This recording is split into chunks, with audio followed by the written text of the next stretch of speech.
কিন্তু ভাবিকে তুমি এই বাড়ি ছেড়ে চলে যেতে বলতে পারো না ভাইয়া। আজ যা হয়েছে ভাবির সাথে অন্যায় হয়েছে।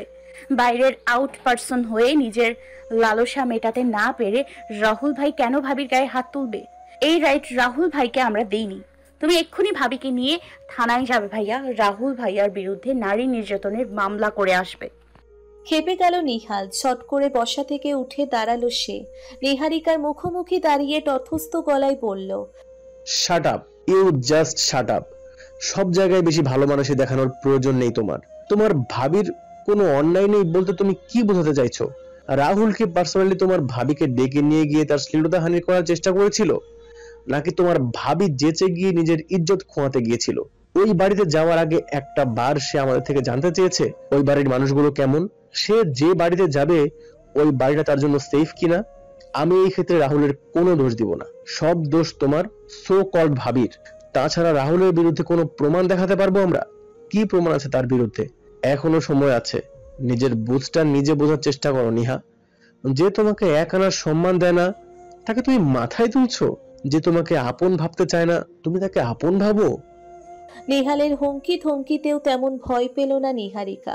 মুখ চেপে কেঁদে সে পলকহীন দৃষ্টিতে তার ভাইয়ের দিকে তাকালো।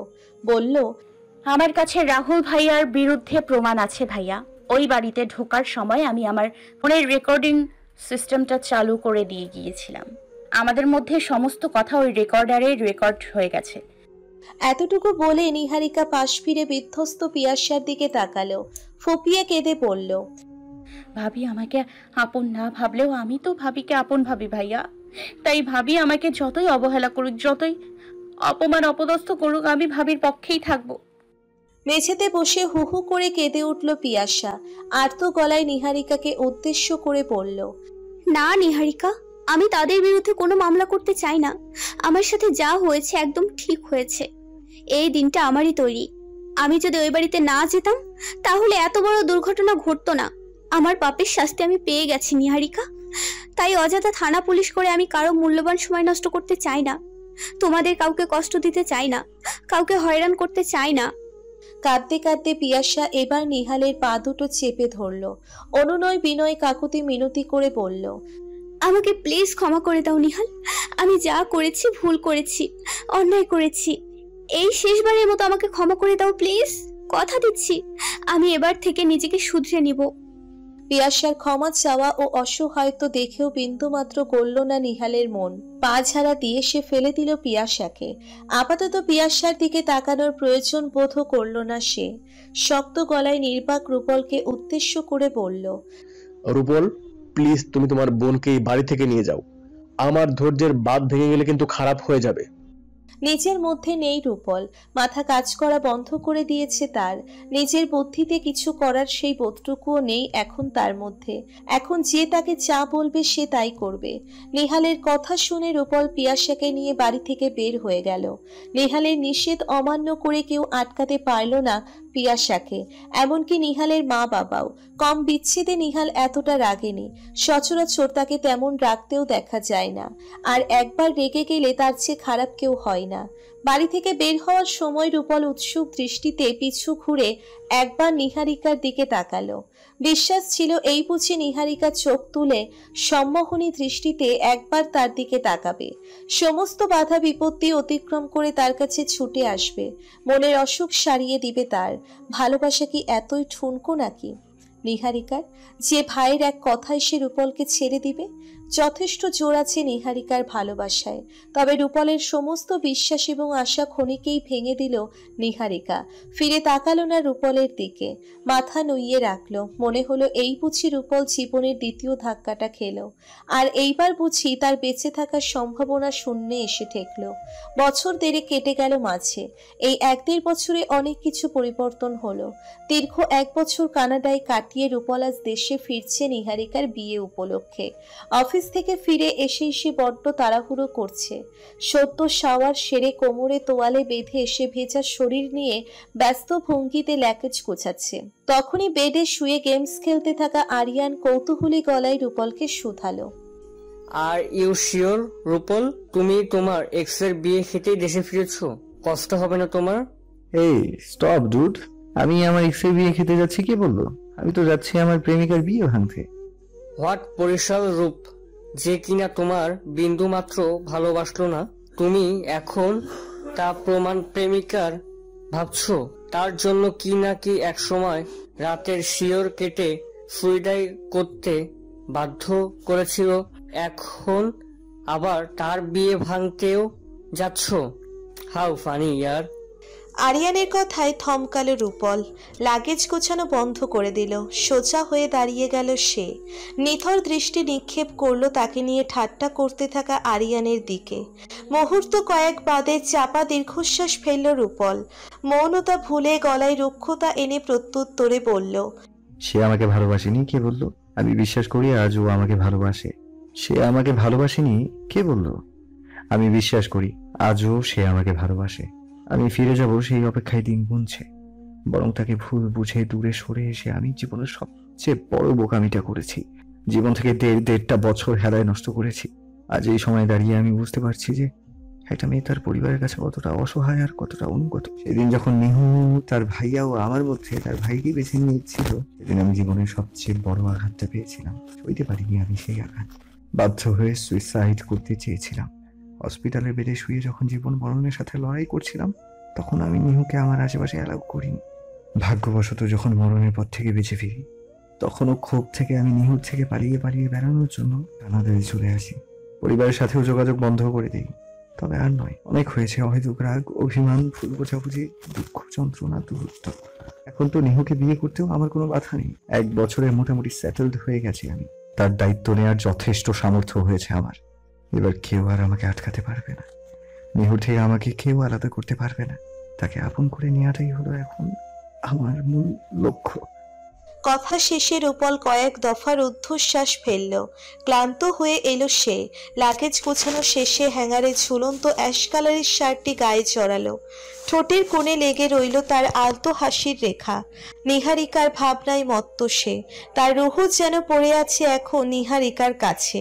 কখন সে বাংলাদেশে ল্যান্ড করে তার অতৃপ্ত চোখ দুটো নিহারিকাকে দেখে তৃপ্ত করবে, সেই ভাবনায় অস্থির হয়ে আছে।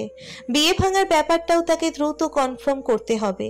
প্রয়োজনে এবার সে নিহালের হাতে পায়ে ধরবে, তবুও বিয়ে আটকে ছাড়বে।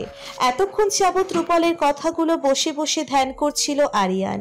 ধ্যান ভেঙে সে হঠাৎ সন্দিহান গলায় ব্যস্ত রূপলের দিকে প্রশ্ন ছুড়ল, এত কিছুর পরেও নাকি নিহারিকা তোমাকে গ্রহণ করবে রূপল?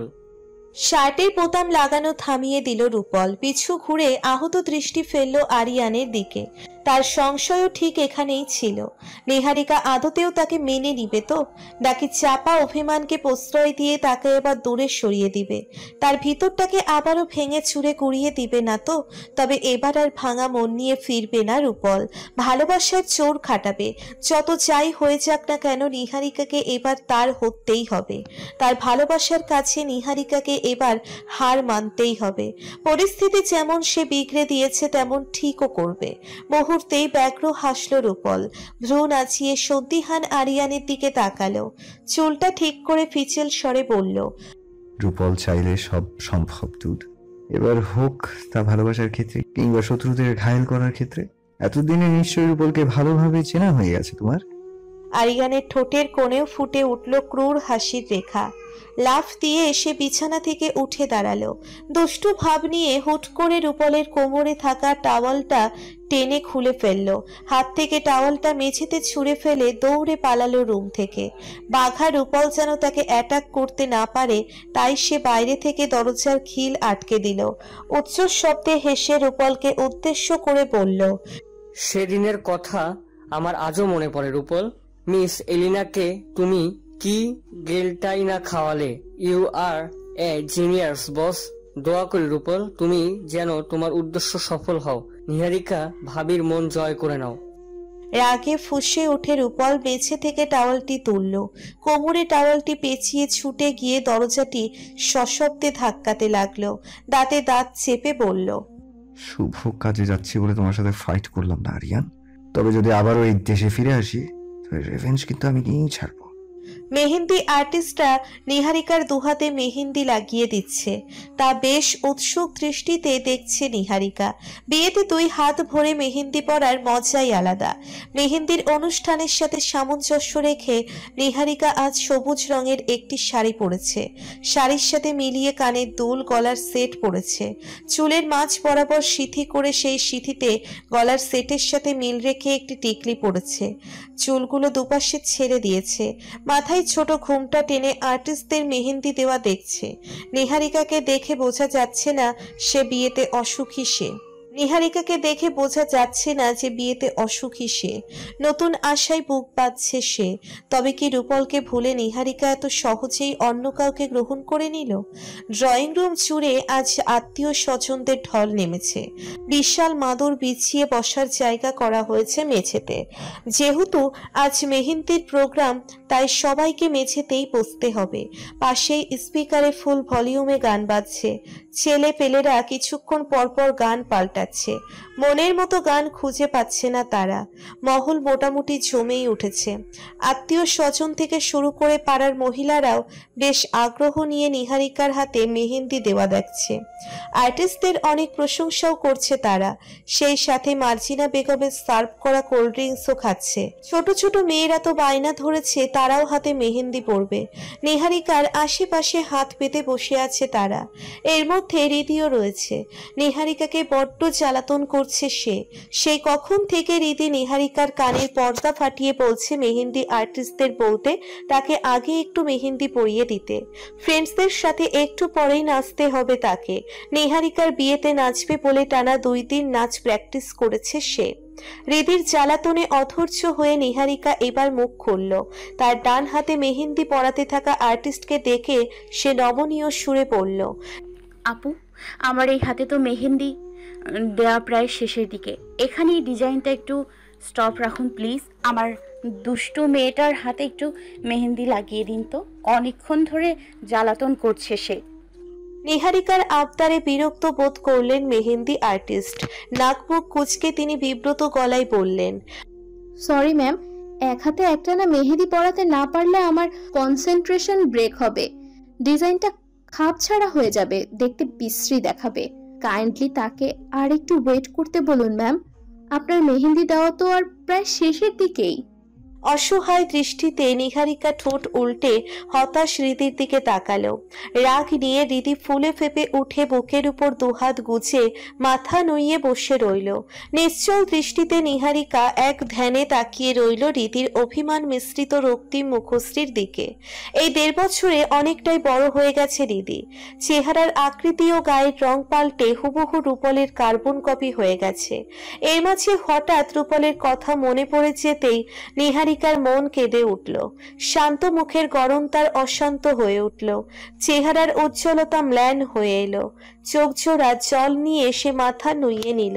পরিস্থিতি অনুকূলে থাকলে সে হয়তো এতক্ষণে চিৎকার করে কাঁদতো। মন থেকে যাকে একবার মুছে ফেলেছে সে তাকে নিয়ে তো 2 বার ভাবাটাও পাপ। সেখানে চিৎকার করে কাদার প্রসঙ্গ উঠতেই পরক্ষণে নিহারিকার বড্ড হাসি পেল।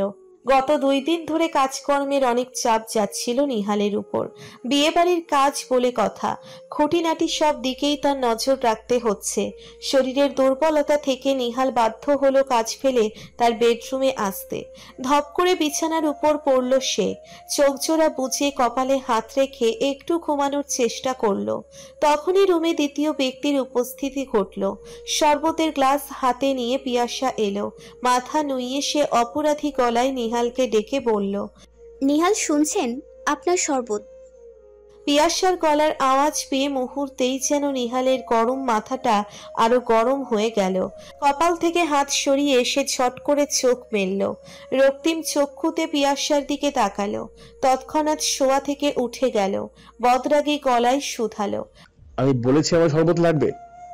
ভয়ে থুত্তুর করে কেঁপে উঠল পিয়াসা। শরবতের গ্লাসটি হাতে ঠকঠক করে কাঁপতে লাগলো। যদিও নিহালের এই রূপ তার এখন আর অচেনা নয়, তবুও নিজেকে মানিয়ে নিতে তার সময় লাগছে। শঙ্কিত গলায় সে জবাবে বলল, বলেননি, তবুও। এত দরদ দেখানোর প্রয়োজন নেই ওকে। আমার যখন যা প্রয়োজন হবে নিজের হাতেই করতে পারবো। এই একই কথা আমি গত 5 মাস ধরে আপনাকে বোঝাতে বোঝাতে আমি জাস্ট হাঁপিয়ে উঠেছি। প্রতিবারের মতো এবারও ফুপিয়ে কেঁদে উঠল পিয়াসা। ভরাট দু চোখে রোষাগ্নি নিহালের দিকে তাকালো, আহত গলায় শুধালো, আপনি এমন কেন বলুন তো? রং এত পাল্টান কেন? বাড়ির সবার সামনে প্রকাশ্যে আপনি আমার সাথে এক ব্যবহার করেন, তো সবার অগোচরে 4 দেয়ালের মাঝে আবার অন্যরকম ব্যবহার করেন। 1 বছর তো ছিলাম আপনার থেকে দূরে, তাই না? এরপরেও কিসের এত দম্ভ আপনার? কেন আপনি আমাকে এভাবে কষ্ট দিচ্ছেন বলুন তো? অন্যায় করার বিনিময়ে শাস্তি তো কম দেননি আমায় নিহাল, আর কত শাস্তি দেবেন? চট করে পিয়াসার থেকে মুখ ফিরিয়ে নিল নিহাল। পিয়াসা শুনতে চাইল, তাই কঠিন গলায় সে জবাবে পিয়াসাকে বলল, মন থেকে উঠে গেলে কি করার?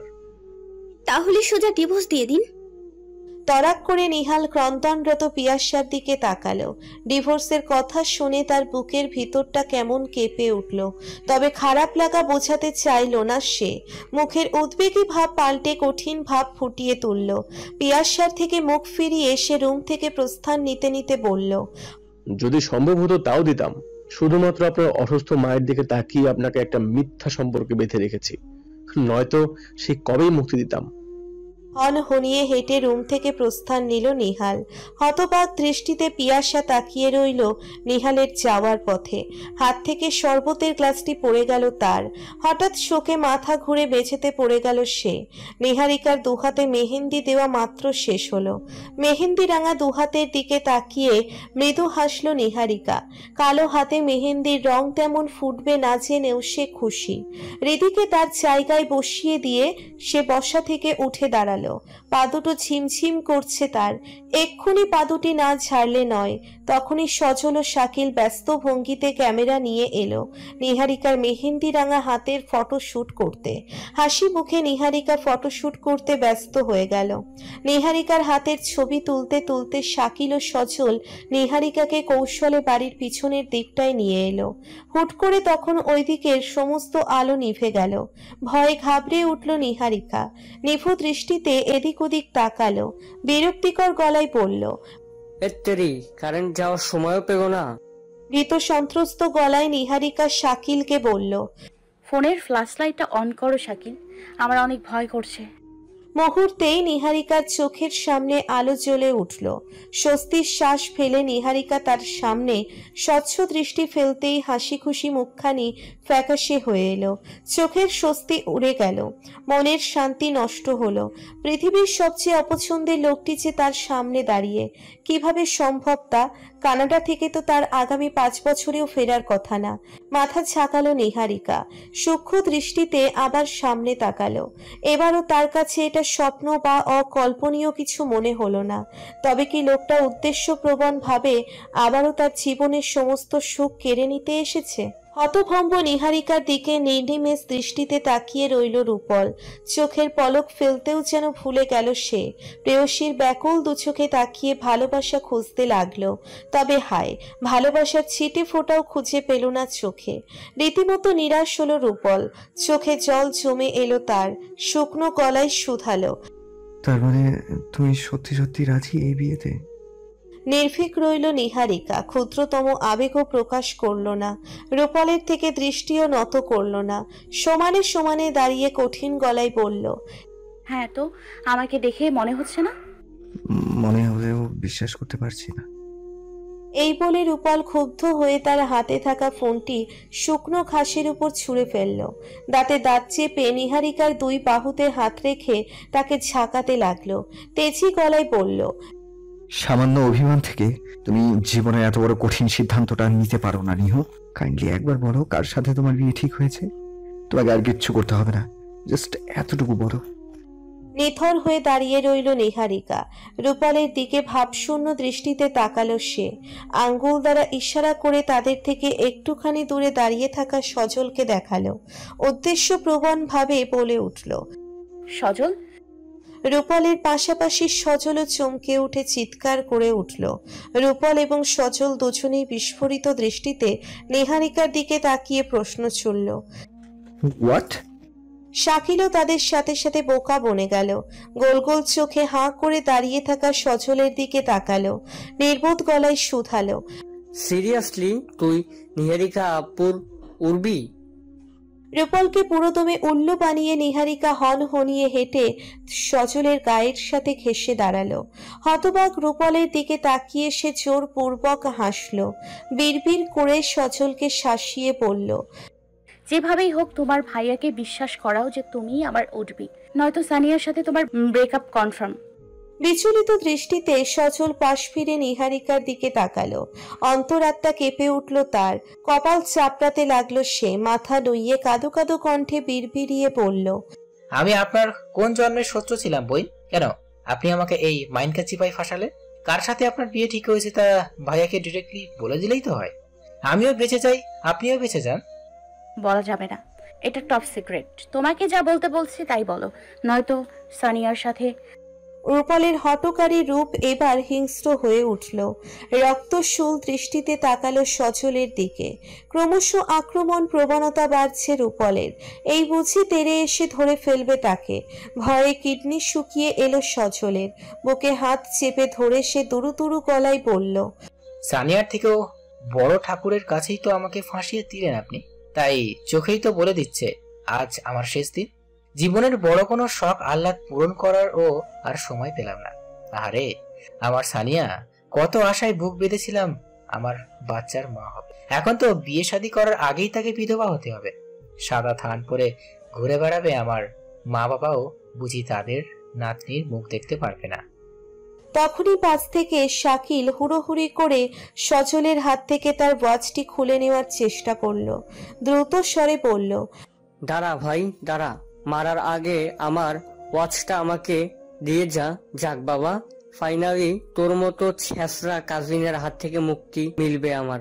থ্যাঙ্কস রূপল ভাইয়া, তোমাকে মেনি মেনি থ্যাঙ্কস। দম ফেলারও সময় পেল না শাকিল। সজলের হাত থেকে ওয়াচটি কেড়ে নিয়ে সে বাঁকা হেসে যেই না ওয়াচটি হাতে পড়তে গেল, অমনি সজল রাগে গজগজ করে শাকিলকে নুইয়ে শাকিলের পিঠ বরাবর সজলে এক কান দিল। তেজি কণ্ঠে বলে উঠল, বেঁচে থাকতেই এই ঘটিকা রূপ দেখিয়েছিস, তো মরার পর আর কি করবি বোঝা হয়ে গেছে আমার। আরে এই, তুই আমার ভাই না শত্রু রে? পারলে আমাকে ওই রাবণের হাত থেকে বাঁচা। কনি দিয়ে শাকিল ব্যথায় নাক মুখ কুঁচকে দিল। পিঠটা ঘষতে ঘষতে সে অসহনীয় গলায় বলল, আরে আমি কি করব?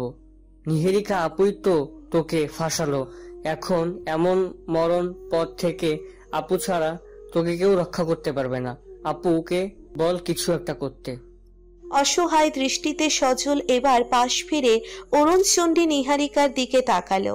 নিরুপায় হয়ে সে হাত জোর করে কাকুতি মিনতি করে বলল, প্লিজ আপু, আপনি আমাকে বাঁচান। আমি তো আপনার ছোট ভাইয়ের মতো, তাই না? কেন আপনি আমাকে এইভাবে ফাঁসাচ্ছেন বলুন?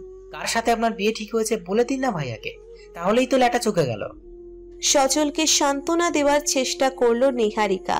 কঠোর ভাব পাল্টে নিজেকে সহজ সরল ঠান্ডা মাথায় তাকে বুঝিয়ে বলল, আরে চিল সজল, তুমি এত ঘাবড়ে যাচ্ছ কেন? এই নিহা তোমার পাশে থাকতে তোমার ভাইয়া তোমার কিচ্ছু করতে পারবে না, গায়ে একটা টাচও করতে পারবে না। ট্রাস্ট মি, ওকে? আমার হ্যাঁতে জাস্ট হ্যাঁ মেলাবা তুমি, বাকিটা আমি বুঝে নিব। নিহারিকার দিকে আশ্বস্ত দৃষ্টি নিক্ষেপ করলো সজল। তবুও পুরোপুরি স্বস্তি খুঁজে পাচ্ছিল না সে। ইতিমধ্যেই রূপল ঝড়ের বেগে তেড়ে এলো সজলের দিকে। সজলের গাল চাপা ভেঙে দেওয়ার পরিকল্পনা তার। প্রয়োজনে আধমরা করে হসপিটালে ভর্তি করাবে আজ সজলকে। এত বড় বিশ্বাসঘাতকতা তার সাথে? বড় ভাইয়ের প্রেমিকাকে বিয়ে করার মতো স্পর্ধা দেখিয়েছে সে। 1 বছর দেশে ছিল না বলে এত কিছু ঘটে গেল। যদিও তার মনে তখনও খটকা কাজ করছিল, সজল এত বড় দুঃসাহস দেখাবে কিনা।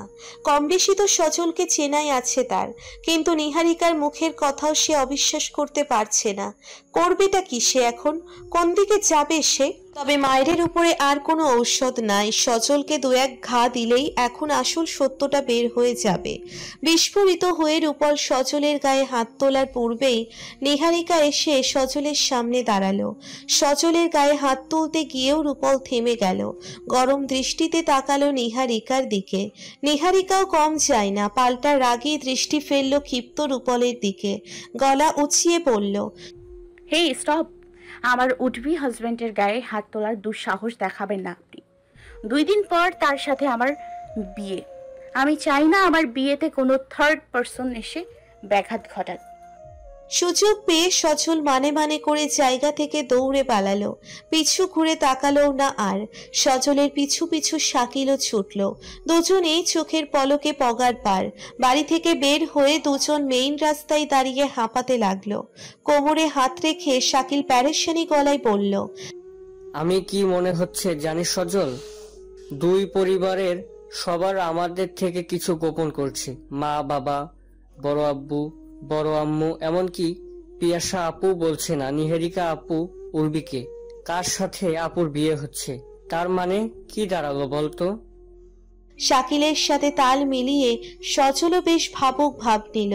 সন্দিহান গলায় বলল, আমারও তো মন চাচ্ছে দুই পরিবারের মধ্যে কোনো ডাবল প্ল্যানিং চলছে। কাউকে কিছু জানতে দিচ্ছে না তারা।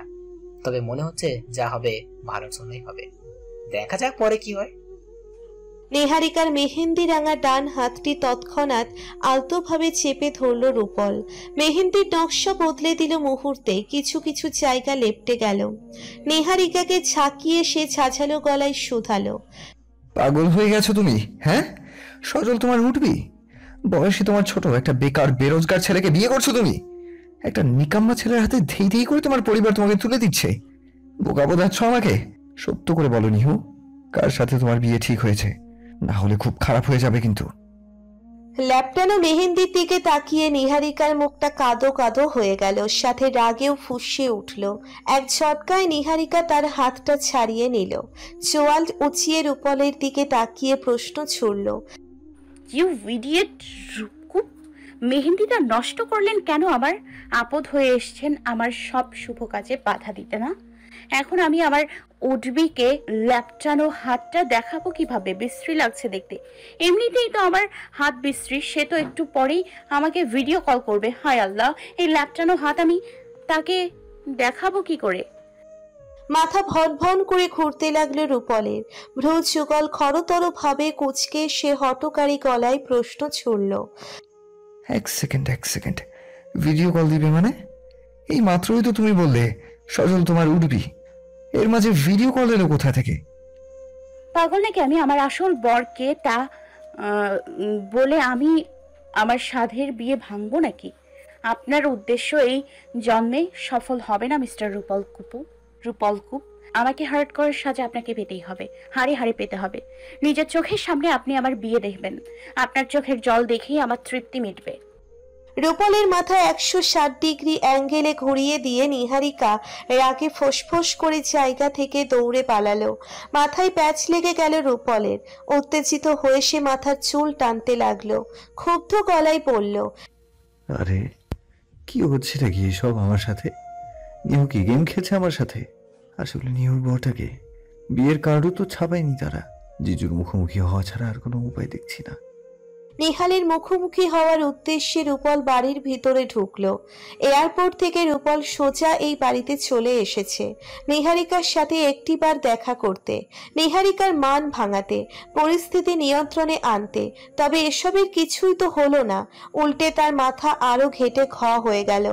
অপ্রত্যাশিতভাবে রীতির সাথে ঠিকই দেখা হয়ে গেল রূপলের। রূপল ভাবতেও পারেনি রীতি এই বাড়িতে আছে। বন্ধুদের সাথে তাল মিলিয়ে নাচতে থাকা রীতিকে এক পলক দেখা মাত্রই রূপল আবেগপ্রবণ হয়ে ছুটে গেল রীতির কাছে। টানা 1 বছর পর রূপলকে দেখে রীতি থমকে দাঁড়ালো। নাচ থামিয়ে অভিমান নিয়ে অন্য পাশে ফিরে গেল। চোখে এক রাশ জল নিয়ে সে দৌড়ে উঠে গেল বাড়ির উপর তলায়। রূপল তখন পেছন থেকে খপ করে রীতির হাত টেনে ধরলো, তাকে টেনে এনে মুখোমুখি দাঁড় করালো। মাথা নুইয়ে হেঁচকি তুলে কেঁদে দিল রীতি। রীতির কান্না দেখে রূপলের বুকটা কেঁপে উঠল। বুঝতে পারল রীতির সাথে সে কত বড় অন্যায় করেছে। রীতির দায়িত্ব নিয়েও সে রীতির দায়িত্ব সঠিকভাবে পালন করতে পারেনি, দায়িত্বহীনতার পরিচয় দিয়েছে। অনুতপ্ত বোধ থেকে রূপলের চোখ দুটিও জলে ভিজে এলো। কান ধরে সে মাথা নত করে রীতির মুখোমুখি বসলো। অপরাধী গলায় বলল, I am so sorry Ridima, please forgive me. আর একবার সুযোগ দাও আমায় প্লিজ। দ্বিতীয়বার বাবার ভুলের জন্য তোমাকে আর কখনো কাঁদতে হবে না। অকল্পনীয়ভাবে তখন হৃদির পাশে এসে দাঁড়ালো নিহারিকা। হৃদিকে তার কাছে টেনে আনলো। তার চোখেও টইটম্বুর জল। হৃদির মতো সেও চাপা অভিমানে সিটিয়ে আছে। তবুও সে শক্ত গলায় রূপলকে খোঁচা দিয়ে হৃদিকে উদ্দেশ্য করে বলল, না হৃদি, তুমি তোমার এই সেলফিশ বাবাটাকে কখনো ক্ষমা করবে না। তাকে আর কোনো সুযোগ দিবে না তুমি। সে তোমার সাথে যা করেছে অন্যায় করেছে, অন্যায়কারীকে প্রশ্রয় দিতে নেই। মাথা নুইয়ে রাখার দরুন নিহারিকার উপস্থিতি এতক্ষণ টের পায়নি রূপল। তবে নিহারিকার গলার আওয়াজ পেয়ে সে মাথা তুলে তরাক দৃষ্টিতে তাকালো নিহারিকার দিকে। রক্তিম দুচোখে বেদনার ছড়াছড়ি রূপলের। তার জীবনের সবচেয়ে গুরুত্বপূর্ণ ও স্পেশাল মানুষগুলোই এখন তার বিরুদ্ধে। তার উপর তাদের এত শত অভিযোগের পাহাড়। সর্বনাশা রাগ জেদ রূপলকে কোথায় এনে দাঁড় করালো। জীবনটাই তার তছনছ করে দিল। ভালোবাসার মানুষদের চোখে ঘৃণা দেখার চেয়ে মৃত্যুকে অতি সহজ মনে হলো রূপলের। সম্ভব হলে এই মুহূর্তে তাই করত রূপল। চোখ থেকে গড়িয়ে পড়া জলগুলো মুছল হৃদি। নাক টেনে ভরাট দৃষ্টিতে আহত রূপলের দিকে তাকালো। অভিযোগ নিয়ে বলল,